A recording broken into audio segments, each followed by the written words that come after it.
pillowcase, a worn, stained pillowcase displayed in a glass frame. What is that doing in the National Museum of African American History and Culture in Washington, D.C.? I grab my daughter's hand and I pull her over for a closer look. There are words embroidered on that pillowcase in pink and green and brown thread. And here's what those words say.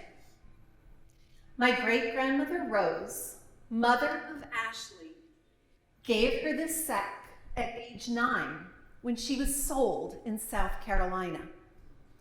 It held a tattered dress, 3 handfuls of pecans, a braid of Rose's hair. Told her it'd be filled with my love always. She never saw her again. That message was stitched 100 years ago by Ruth Middleton. She was the granddaughter of Ashley, the girl who was sold at age 9. 4 generations of women held onto that pillowcase, and they repeated that story of love and survival until Ruth memorialized it with her colorful needlework. Their powerful story hit me hard. Have you ever had a moment like that when suddenly everything you thought you knew and it was enough just isn't enough, and you need to learn more? Before I read Ruth Middleton's story, I thought I was doing enough as a business leader and as a person. At my company, we hire diverse employees and we treat everyone fairly. And when my husband and I were raising our 2 daughters, we welcomed kids of all backgrounds into our home. And in the last several years, we've welcomed into our family 2 sons-in-law, 1 Latino and 1 Black. But that moment in the museum helped me understand that I needed to learn more. So I read Ta-Nehisi Coates' book, Between the World and Me. Coates wrote that book as a letter to his teenage son, instructing him on how to survive in a racist world. I also watched a documentary called 13th by the director Ava DuVernay. This Oscar-nominated film reveals a loophole in the 13th Amendment that has led to the incarceration of over 2 million Black people in this country. What I took away from the book and the film is that systemic racism is alive and real and shameful. But what can one woman do to right 400 years of wrong? I began by joining a movement with 2,000 other CEOs, and together we signed the CEO Action Pledge for Diversity and Inclusion. And you can too. Just go to ceoaction.com/pledge. Next, we provided unconscious bias training to all our employees at the company. And I was invited to serve on the advisory board of the Women of Color in Pharma, WOSIP for short. And it was there that I met Dr. Charlotte Jones Burton, co-founder. Then, last year, George Floyd was murdered, and the country erupted in rage. I called Dr. Jones Burton and I said, what can we do? In a matter of days, we pulled together a panel of Black and brown and white women, and we delivered a webinar on allyship. Allyship is about becoming aware of social injustice and admitting it's a problem.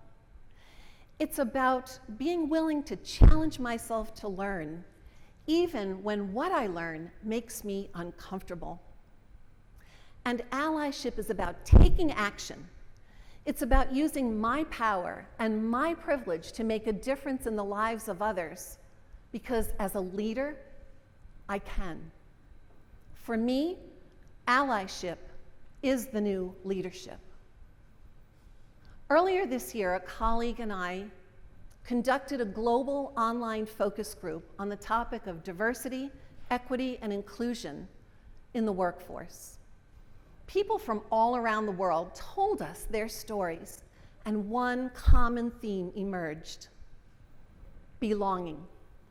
People want to work in a company that accepts them for who they are, where it's safe for them to bring their whole selves to work, no matter their ethnicity, their religion, their age, sexual orientation, gender, or their worldview. The stakes are high. I think back to a story that one Black woman shared with us in the webinar on allyship.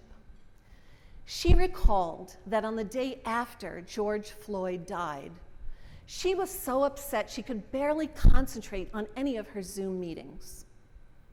All that day, not one of her colleagues or her supervisor even mentioned the incident. Looking back, she said all she really wanted was for someone to acknowledge the tragedy and to recognize that she was suffering. Instead, she just felt she had to pretend that everything was okay. That's not belonging. That's disengagement. Today, among leaders like us, there's an expectation of a new duty of care for our employees to create a work environment where every team member feels that sense of belonging. A company with a great reputation for diversity, equity, and inclusion is a talent magnet. And in today's war for talent, when it's so hard to attract and recruit and retain great employees, isn't that what we all want? Our research shows that creating that culture of belonging goes way beyond checking a box on DE&I. It begins with really rethinking your diversity, equity, and inclusion principles and practices. As a leader, you can start that process by learning to listen in neutral to people's lived experiences. That means listening without judging them, and also without attempting to defend or explain yourself. I can tell you that when you do that, you are going to hear stories that make you uncomfortable and angry and sad. Like Ruth Middleton's story stitched on that pillowcase of generations of women and daughters torn apart by slavery. That moment in the museum showed me that I needed to listen and learn in a new way to be a true ally, because only as an ally am I able to make a difference in my workplace and the world.